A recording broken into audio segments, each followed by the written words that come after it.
আমি এইটার থেকে নেমে গেলাম ভাই ডরে, কারণ ড্রাইভার খুব খারাপ মোটরসাইকেল। আমি এই জন্য আমি এই মোটরসাইকেলে যাই না, কারণ এতে টাকা দিয়া শরীরে ব্যথা পাইতে চাই না আমি।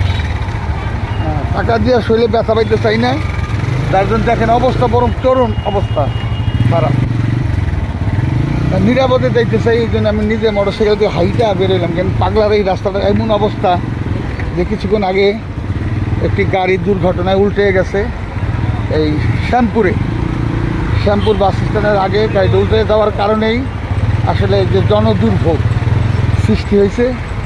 তবে এই রাস্তায় কিছু সময় অন্তত 1 ঘন্টা যাতে কেউ না আসে গাড়ি নিয়ে চলাচলের জন্য, বিশেষভাবে অনুরোধ করবো এই কারণে যে আপনারা একটু দয়া করে আল্লাহর হস্তে ভিডিওটা শেয়ার করে দিন। প্রচণ্ড জাম জুরাইন থেকে এই শ্যামপুর পর্যন্ত জাম, এবং শ্যামপুর বাজার টাজার পার হয়ে গেছে জ্যামে।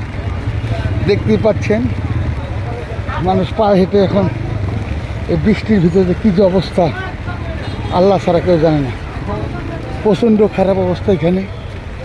এর জন্য দয়া করে বলবো যে আপনারা একটু ভিডিওটা শেয়ার করে অন্য কাউকে দেখার একটু সুযোগ করে দিন দয়া করে, এই জাম জট থেকে যাতে মানুষ একটু নির্বিঘ্নে যেতে পারে। তবে এই মুহূর্তে যারা পুরান রাস্তায় পাগলাতে যাবেন, আমি মনে করি তাদের এই মুহূর্তে যাওয়াটা নিরাপদ না, কারণ অনেক সময় বৃষ্টিতেও অনেক সময় রাস্তায় বসেও থাকতে হতে পারে, যার জন্য একটু বিলম্ব করে বা 1 ঘন্টা যদি পরে আসে এই জামজটটা যদি আল্লাহর রহমতে কমে, তাহলে দেখেন একেবারে কত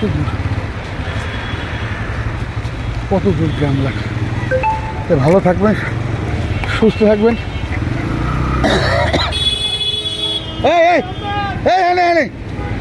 এইখানে না জ্যাম